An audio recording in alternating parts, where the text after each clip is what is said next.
하나님 말씀 같이 공독합시다. 사도행전 7장 51절에서 53절까지 말씀입니다. 사도행전 7장 51절에서 53절까지 이 말씀을 한 절씩 교독하고 53절 같이 읽겠습니다. 목이 곧고 마음과 귀에 할례를 받지 못한 사람들이여, 당신들은 언제나 성령을 거역하고 있습니다. 당신의 조상들이 한 그대로 당신들도 하고 있습니다.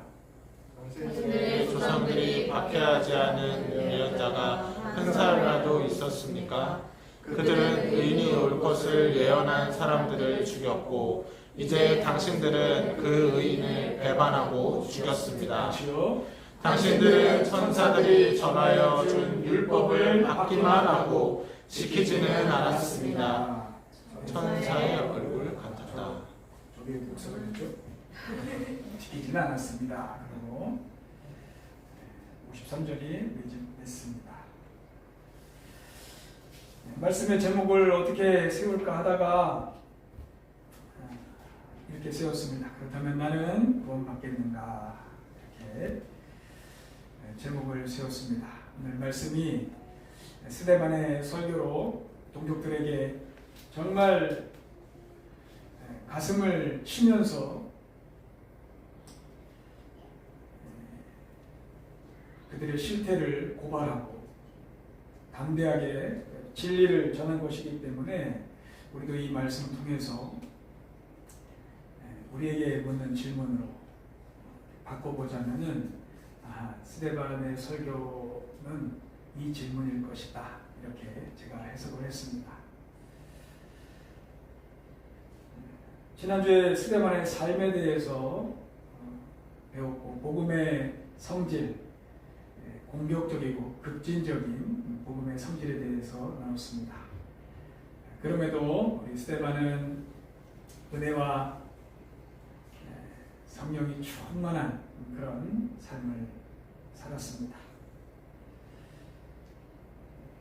그리고 마지막까지 이 복음을 전하면서 오늘 이 앞에 부분에 지금 51절이잖아요. 7장 1절부터 50절까지가 설교의 내용입니다. 그것도 요약한 부분일 텐데, 이 부분을 이제 들어가기에 앞서서 먼저는 이 스데반이 고발하려고 했던 이스라엘의 죄들을 먼저 조금 짚어보고 이 말씀으로 들어가는 게 좋을 것 같아요.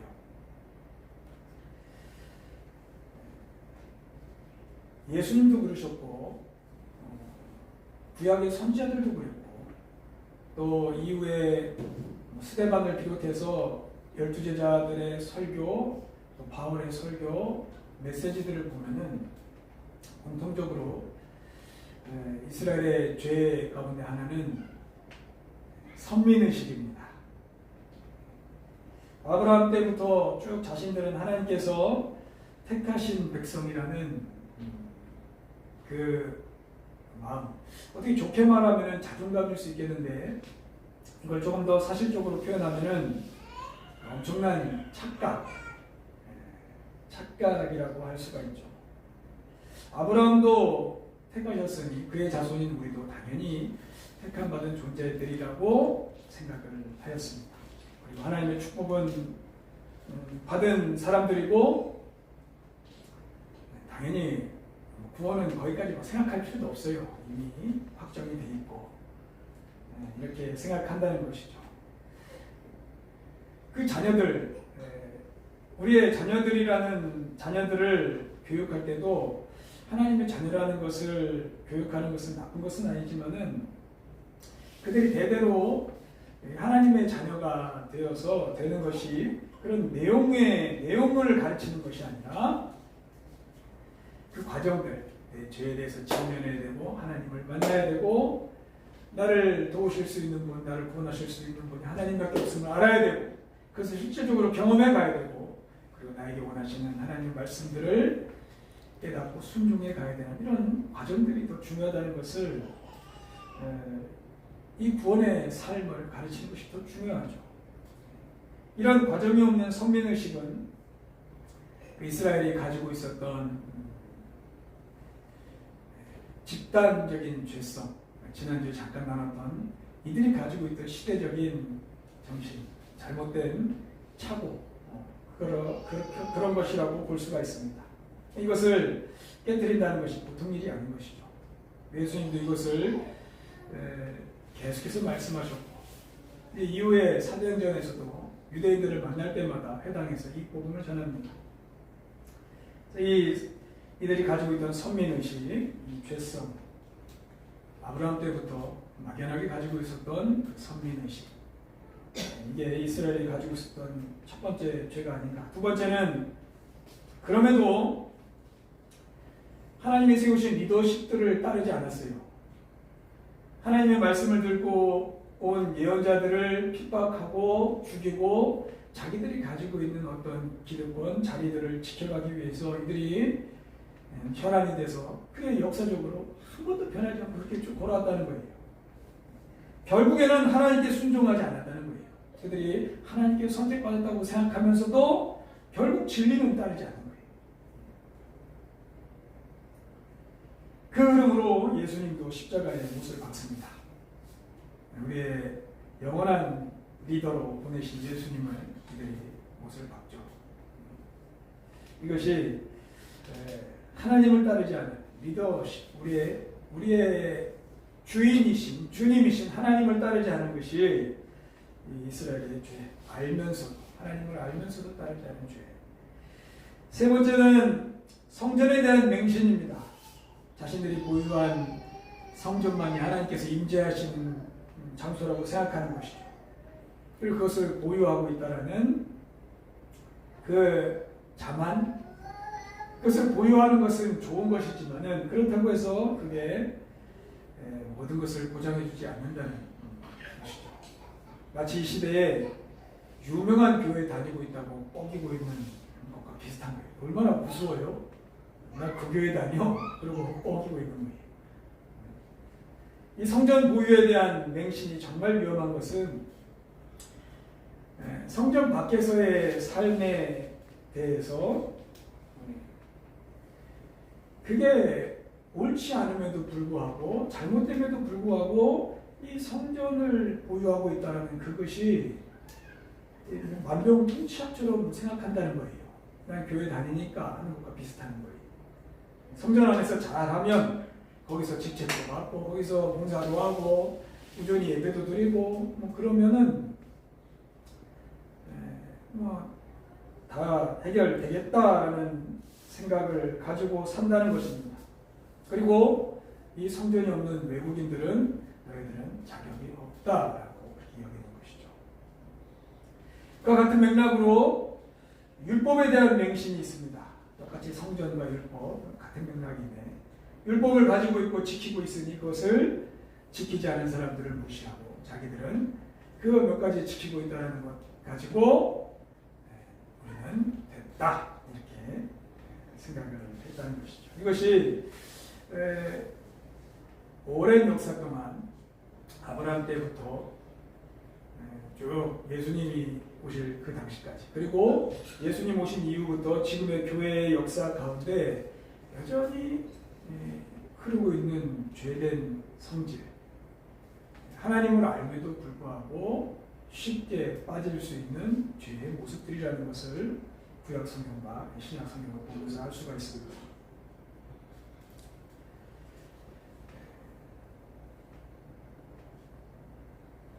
그리고 이제 스데반의 설교로 들어가면 좋을 것 같아요. 스데반이 얼마나 이 부분에 대해서 용기를 내서 이것을 두드리고 이 굳어진 마음을 어떻게라든 좀 깨볼 수 없을까 하는 간절한 마음.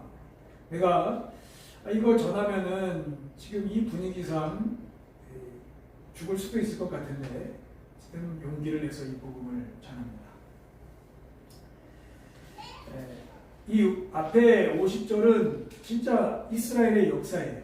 그리고 51절부터가 이제 메시지입니다. 역사를 쭉 나열해요. 아브라함, 요셉, 그리고 모세, 다윗과 솔로몬, 이 4명을 쭉 나열하면서 단순히 그냥 역사를 읊으려고 한 건 아니겠죠. 이들의 듣는 사람들도 역사는 다 아니까요. 네, 스데반이 이 역사를 통해서 통찰한 이스라엘의 정확한 모습, 이것을 지금 고발하려고 하는 거예요. 이게 우리다, 이게 우리다. 그 역사를 통해서 이 스데반이 가진 통찰력을 몇 가지 나눠보려고 합니다. 첫 번째는 아브라함에 대해서 이야기를 합니다. 근데 이 아브라함을 만나시기 위해서 임재하신 곳이 어디냐면은 메소포타미아, 그 당시 문명이 이제 처음 발달한 그곳이에요. 경제적으로도 발달하고 또 무상도 엄청나게 만들어 놓은 문명의 중심지라는 거죠.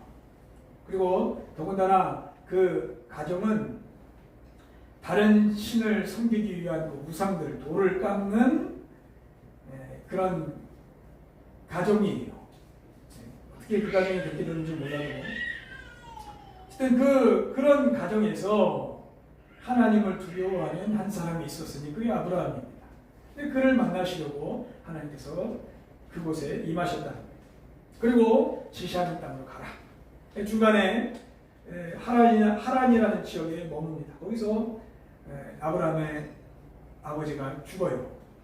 거기서 또 임재하십니다. 그리고 또 이동하게 하십니다. 그래서 이 땅을 가거든요. 근데 아브라함의 살아생전에 아브라함이 주신 땅은 없어요. 약속만 주셨어요. 그죠? 뭐 힘들 때 다시 애국 갔다가 왜 이렇게 왔다 갔다 하면서 거기서 지낸 것이지 이게 네 땅이다 그렇게 하지 않으시고 여기를 너의 자손들에게 주겠다 그렇게 약속을 하셨어요. 그런 약속을 하면서 아브라함은 사실 자손도 없었잖아요. 그 자식도 없습니다. 걱정하지 말아라. 100살 때까지 100살이 될 때까지 하나님이 성취해 주신 것이 아무것도 없습니다. 근데 거기서 하나님의 약속을 맺고 끝까지 갔습니다. 이 아브라함을 왜 지금 이야기하고 있겠습니까? 지금 우리가 이스라엘이라는 거룩한 땅이라고 생각하는 이곳, 하나님은 그런 장소의 문제가 아니라는 거예요.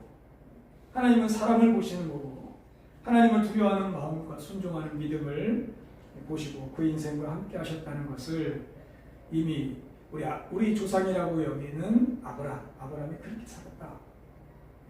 조건이 아브라함을 만든 게 아니다. 그 사람이 하나님을 믿었다. 두 번째는 요셉을 말합니다. 요셉은 야곱의 12아들 중에 11번째인데 이 10명의 형들이 요셉을 시기하여 애굽으로 노예로 팔아버리잖아요. 근데 그 12명의 형제, 그 10명의 형제가 한 명을 버렸습니다. 근데 그들이 다 지파의 조상들이에요. 일단 요셉도 그들의 조상이지만은 나머지 요셉을 팔아 넘긴 그 죄악을 그 악한 마음을 품었던 그들도 이들의 조상인 거예요. 퍼센테이지는 훨씬 높아. 요셉만 있는 조상이 아니야. 우리 조상이 아니야. 우리 조상은 하나님이 리더로 보내신 그 한 사람을 팔아넘긴, 시기하여 팔아넘긴, 거의 죽여버린 그게 우리 조상이야. 그것을 지금 고발하고 있는 거예요. 알겠습니다. 죽여버린에 대해 왜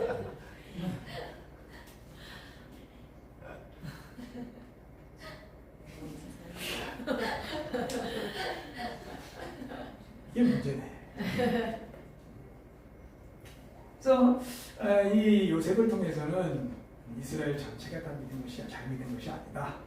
한 사람 통해서 나머지 민족을 구하시고 또 이방의 민족이었던 이집트까지도 생명을 살리시는 그 일을 하나님이 이루셨다. 이것을 지금 이야기하는 거예요.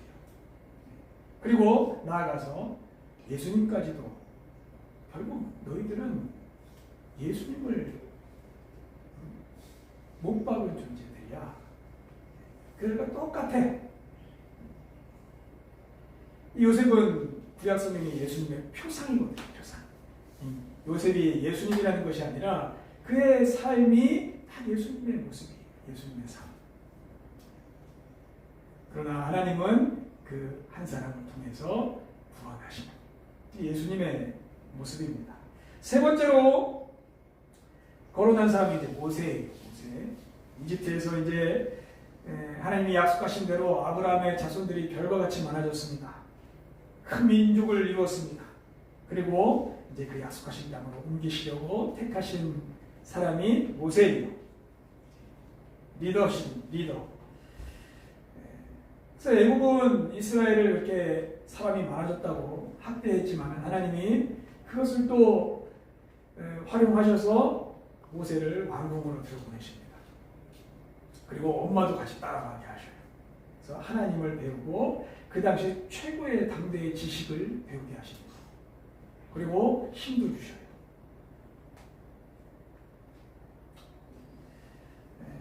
근데 아시다시피 이집트 사람이 이스라엘 민족을 학대를 하잖아요. 근데 그것을 보고 이 모세가 견디질 못해요.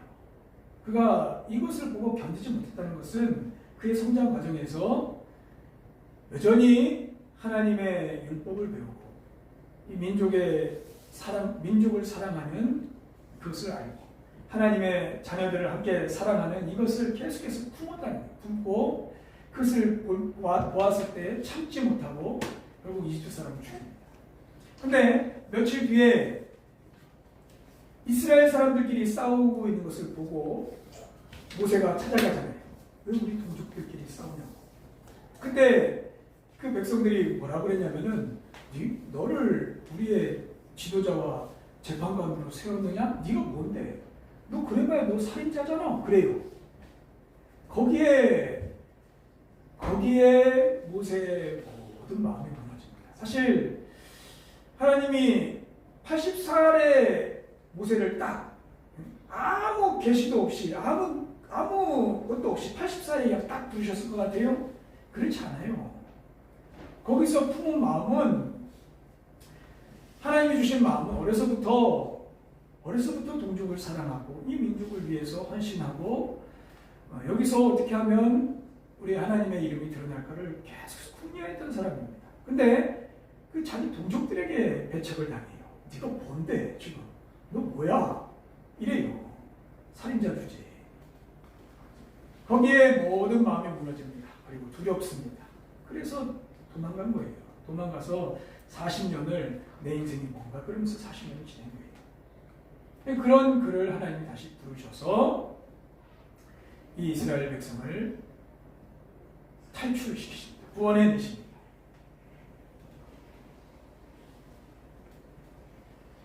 이게 모세의 삶이에요. 이런 모세에 대해서 배척한 이스라엘. 그리고 탈출에 나와서도 모세를 원망하고 하나님을 원망하고 불순종하고 그리고 십계명을 받고 있는 그 시간에도 하나님의 율법을 받는 그 시간에도 너희들은 뭐하고 있었느냐? 금송아지 만들어가지고 거기에 그 금송아지 앞에서 춤추고 우상을 섬기는 것이 우리 조상이야. 모세는 한 사람이고 나머지 모든 우리 조상은 다 그렇게 살았어. 이게 우리들의 모습이야. 그거예요. 예수님은 우리를 위해서 십자가를 지셨지만 우리는 다 다른 데 마음이 있어. 다 다른데. 다 다른 거 섬기고 다른 거 원하고 마음에 다 다른 거 품고 있고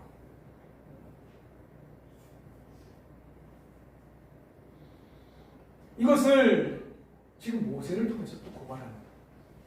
또 하나 다윗과 솔로몬입니다. 마지막으로 이 성전을 거론하기 위해서 다윗과 솔로몬을 언급하는데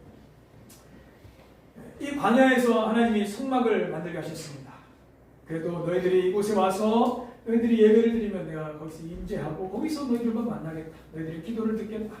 그러면서 하나님의 명령에 따라서 하나의 작은 초라한 천막을 만들게 하셨어요. 그리고 이제 40년을 광야에서 보내고 이스라엘 땅으로 들어갑니다. 거기서 이제 천막의 형태로 또 존재했겠죠. 그리고 그것도 부족해서 이제 땅이 넓어졌으니까 여기저기 산당에서 이제 예배를 드리기 시작한 거예요. 그러다가 이제 다윗이 안 되겠습니다. 하나님, 저는 좋은 데 사는데 하나님이 거하실 곳은 이 천막입니다. 그러면서 계획한 것이 성전이에요. 너는 안 된다. 너 말고 네 아들을 통해서 이것을 짓게 해라. 그렇게 해서 지어진 게 성전입니다. 하나님이 명령하신 게 아니에요. 사람이 정말 하나님을 사랑하는 마음으로 저만 이렇게 이런 데 지낼 수 없습니다. 그리고 만든 게 이거예요. 그리고 솔로몬도 이것을 다 짓고 그것을 봉헌식 하나님께 드립니다라고 그 예배를 드릴 때에 이가 고백한 건 명확해요. 하나님, 천지의 주인이신 하나님께서 이 누추한 곳에 거하시겠습니까? 이거 뭐라고? 그러나 그럼에도 우리가 이곳에 와서 하나님께 예배드리면 받아주십시오. 이곳에 와서 죄를 회개하면 용서해 주십시오. 이곳에 와서 간절히 하나님 앞에 뭔가를 구하면 하나님 우리의 간구를 들어주십시오. 그 마음으로 하나님께 드린 것이 성전이라는 얘기예요. 이것은 하나님의 긍휼하심과 하나님의 자비하심이 담긴 하나님의 장소입니다. 사람이 간절하게 하나님 앞에 올려드린 하나의 예물과도 같은 거예요. 근데 이 자랑스러운 곳이긴 하지만 하나님은 훨씬 더 큰 분이시고 훨씬 더 좋으신 분입니다. 아무리 잘 지어준 건물이라 하더라도 하나님께는 그건 사실을 아무것도 아닙니다. 그게 뭐라고? 그래봐야 돌조각밖에 더 되겠어요? 그래봐야 나무밖에 더 되겠어요? 뭐 몇천 원, 뭐 몇억, 몇십억 들였다고 해서 하나님께 뭐 대단하겠습니까? 거기에 담긴 한 사람 한 사람의 고백과 믿음과 삶과 태도, 이거를 하나님이 귀하게 받으시는 거죠. 그건 진짜 껍데기에 불과합니다. 아무것도 아니에요.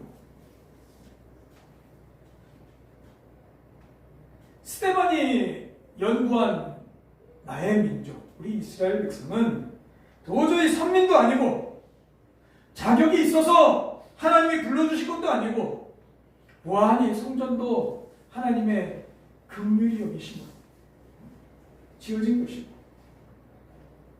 그래봐야 예수님의 은혜 없이는, 이 보혈 십자가 없이는 아무것도 아닌 존재들인 거예요. 지금 그것을 깨닫고 여기 좀 한 사람이라도 그렇게 예수님을 만나고 다시 새롭게 되는 일이 있기를 소망하면서 지금 이 말씀을 전하는 거예요. 우리 성경에 기록된 조상들의 그 믿음이 훌륭하신 분들이 계시지만은 우리는 그 훌륭하신 그분, 그 믿음들을 가지신 그쪽보다는 우리는 그쪽이 아니야. 이쪽이야, 이쪽. 늘 하나님께 원망하고 하나님의 법을 어기고 늘 세상 것 모두 좋은 거 없나, 또 즐길 거 없나, 그거 찾던 사람들이에요. 여러분들, 우리가 잘 살고 있다는 그 거대한 착각에서 벗어나야 됩니다. 내가 구원받을 것이라는 그 착각에서 벗어나야 됩니다. 지금 그 간절한 마음으로 지금 이 말씀을 선포하는 거예요. 그리고 51절에 이제 이들을 향하여 직접적으로 선포합니다. 목이 곧고 마음과 귀에 할례를 받지 못한 사람들이요, 그렇게 선포하는 거예요. 목이 곧다는 것은 욕심이 많고 또 고집이 세서 하나님께 머리를 숙이지 않는다는 의미입니다. 그리고 마음과 귀에 할례를 받지 못한 자들이요, 겉으로는 구원받은 사람인 것 같으나 그 속으로 파고 들어가면은 전혀 구원받을 수 없는 시커먼 마음과 시커먼 귀와 하나님의 말씀 듣지 않는 귀와 삶으로 채워진 우리 형제들이요, 이것은 지금 엄청난 말입니다. 지금 엄청난 말이에요. 지금 이 말로 죽든지 혹은 한두 사람이라도 뒤집어지든지 지금 그 마음의 결단을 한 거예요. 목숨을 걸고 선포했다고 볼 수 있습니다. 그리고 51절 중반에 당신들은 언제나 성령을 거역하고 있습니다. 성령을 거역하고 있습니다. 당신의 조상들이 한 그대로 당신들도 하고 있습니다. 50절에 그대로 이어서 또 선포합니다. 당신들의 조상들이 박해하지 않은 예언자가 한 사람이라도 있었습니까? 그들은 의인이 올 것을 예언한 사람들을 죽였고 이제 당신들은 그 의인을 배반하고 죽였습니다. 예수님을 죽였습니다. 그 의인 예수님을 죽였습니다.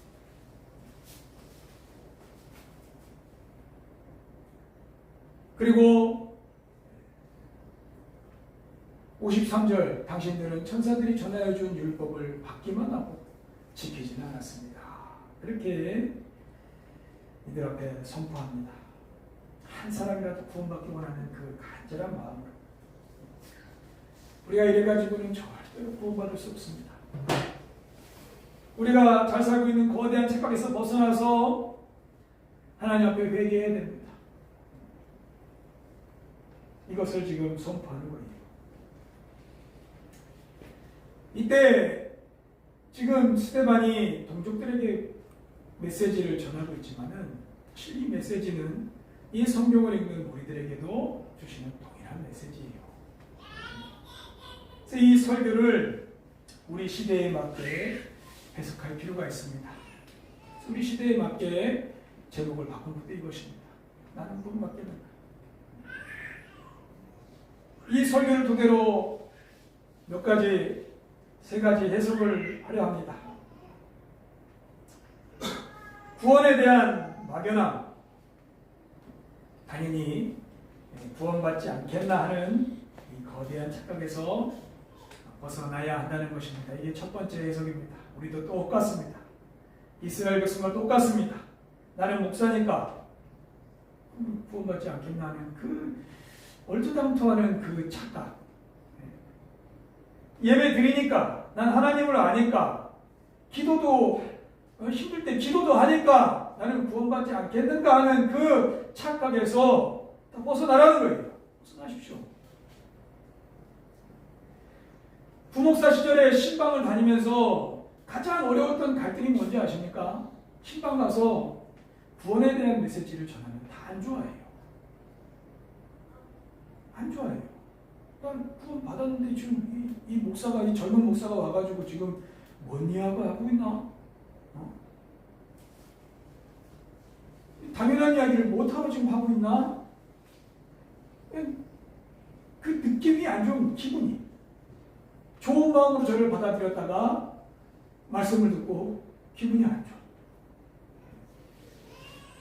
우리 예수 그리스도께서 우리를 이런 죄인을 구원하러 오셨다 하신 이것은 정말 예수 그리스도가 당신의 삶에 있고 당신의 중심에 계십니까? 당신의 지금 작은 선택 가운데 예수 그리스도가 계시냐고 물어보면은 기분 나빠해요.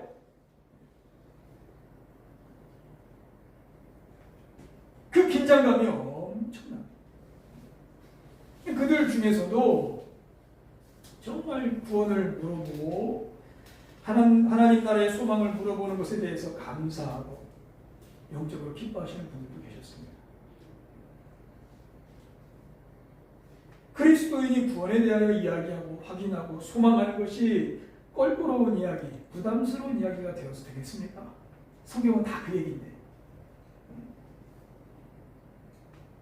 축복하고 어려운 일 기도해 주는 게 목사의 역할의 전부가 아니에요. 우리 그리스도인의 사명의 전부가 아닙니다. 우리는 이것을 위하여 살고 이 복음을 전하고 이것을 위하여 함께 힘쓰고 이 교회가 그렇게 한 사람이라도 품어서 한 영혼 살릴 수 있는 교회가 되도록 그게 우리가 걸어갈 길입니다.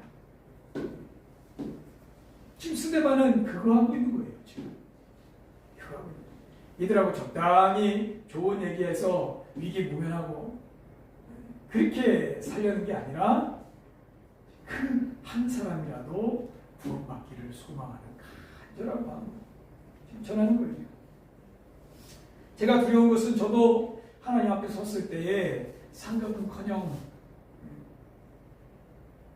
네 길이 잘못되었다 하실까봐 그것도 두렵습니다.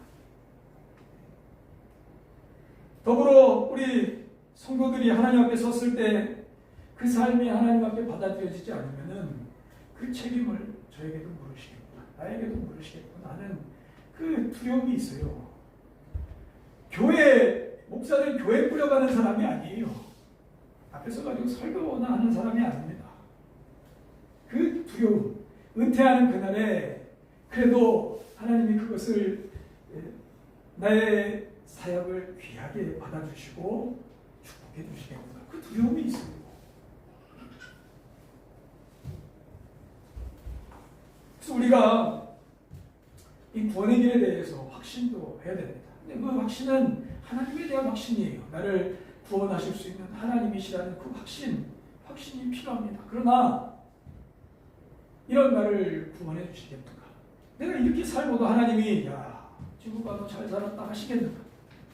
네 인생 진짜 귀하다. 네가 영원한 가치가 있다. 영원히 나와 함께할 가치가 있다라고 하실 만한 인생인가?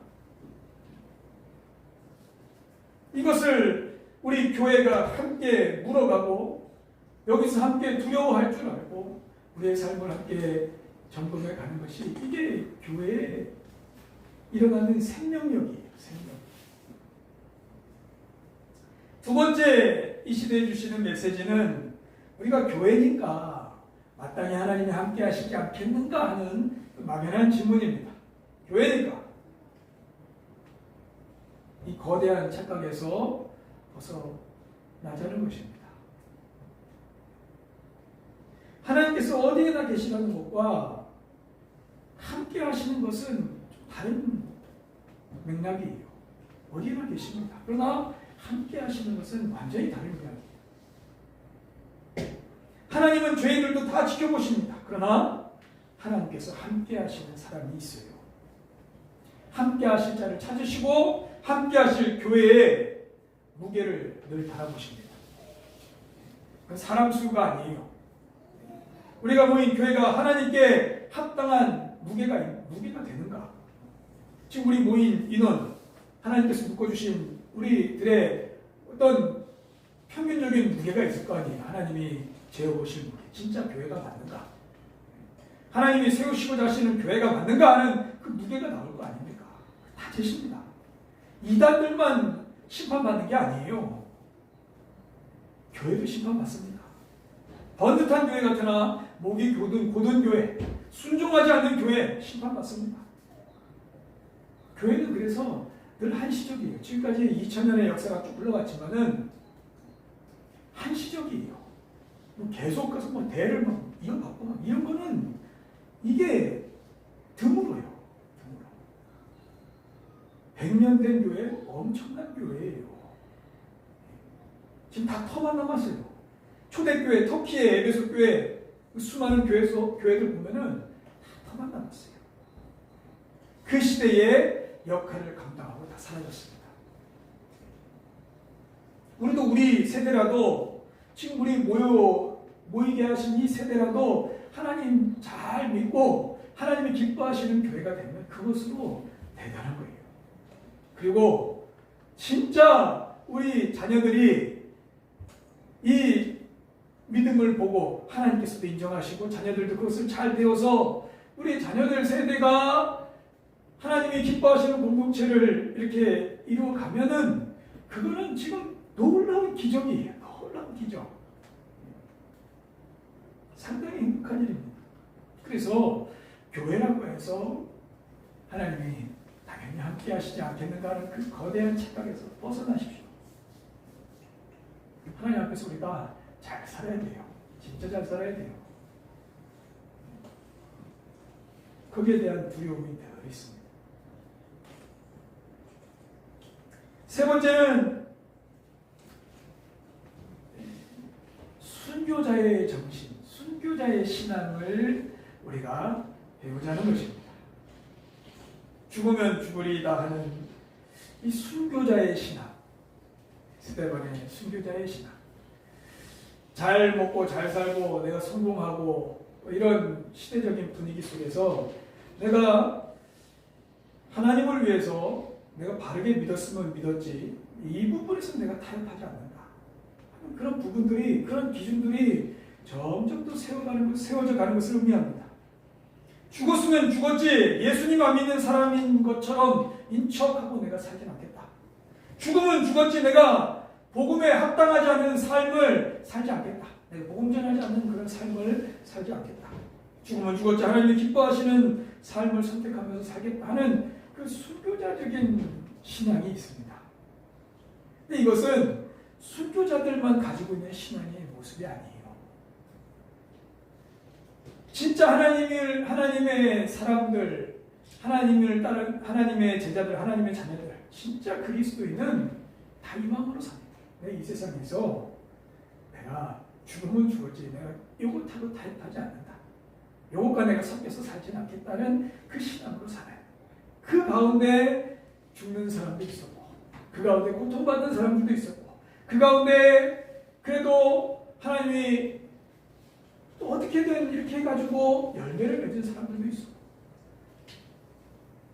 어느 한 자리에서 이름도 빛도 없이 헌신하는 사람들도 있었고 이게 기독교의 역사예요. 복음의 역사예요. 다 순교자적인 정신입니다. 내가 여기서 적당히 살아남아가지고 여기서도 잘 먹고 잘 살고 구원도 받고 이런 태도로 신앙하는 사람이 없었어요. 은혜나 조금 구하면서 내가 하고 싶은 거 하면서 그거 하나님께 구하고 사는 것을 신앙이라고 말하지 않습니다. 성경은 그걸 신앙이라고 하지 않아요. 내가 원하는 것 하나님께 구하는 것을 신앙이라고 말하지 않습니다. 신앙은 항상 하나님이 내게 원하시는 것이 무엇인가, 내가 하나님을 위해서 뭐 하면서 살 것인가를 늘 묻고 사는 것을 신앙이라고 하는 거예요. 나를 사랑하시고 나를 위해서 죽으신 예수님을 위해서 나도 예수님을 위해서 사는 것이 이게 신앙입니다. 이게 순교자의 신앙이에요. 스데반의 이 설교, 이 순교가 우리에게도 생명이 전달되는 설교요 순교가 되기를 소망합니다. 우리를 위한 말씀이에요. 그 2000년 전에 들은 그 사람들하고 우리하고 무슨 상관입니까? 그러나 성령께서는 이 말씀을 지금 우리에게 지금 사용하고 계신 거예요. 이 순교로 바울이 요동했습니다. 자신의 길이 잘못되었다는 것을 깨닫게 되는 하나의 계단이 되었습니다. 누구보다 구원에 대해서 고민하고 이런 내 인생을 하나님이 받아주시겠는가 하는 그 고민의 한 계단이 됩니다. 그리고 이가 죽는 그날까지 내가 표대를 향하여 믿음이 주님이 오라고 하신 그곳을 향하여 나는 걸어갑니다라는 그 신앙을 낳은 순교요 설교입니다. 우리도 똑같습니다. 이 길이 진짜 우리의 길이 되기를, 우리가 사는 이 무리들 속에서 무늬만 기독교인인 그런 한 사람으로 사는 것이 아니라 여기서 정말 하나님이 사용하시고 하나님이 받으시고 하나님이 인정하시고 의롭다 하시고 그런 살아있는 진짜 한 그리스도인으로 살기를 하나님이 원하시는 것입니다.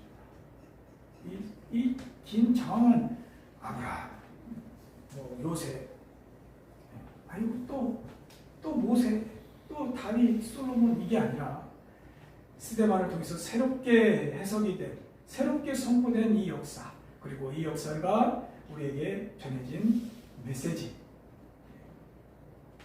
오랜 기간 교회를 다니면서 하나님을 알면서 살아온 나에게 주시는 생명의 메시지로 다 받으시고 참된 그리스도인으로 사시는 우리 예명교회 되기를 주님의 이름으로 축원합니다. 기도하겠습니다. 주님 감사합니다. 이 말씀이 우리 속에 불편한 것이 아니라 은혜와 사랑과 능력으로 마음에 심겨 우리의 삶이 뒤집어지고 우리의 삶이 하나님께도 가까워지고 하나님이 내 삶에 원하시는 것이 무엇인지 분별해가고 하나님만 바라는 한 사람 한 가정 교회로 세워지기를 간절히 소망합니다. 하나님, 이 교회를 긍휼히 여겨주시고 우리 각 사람이 하나님을 향하는 살아있는 교회가 되게 하여 주옵소서. 예수님의 이름으로 기도드립니다. 아멘.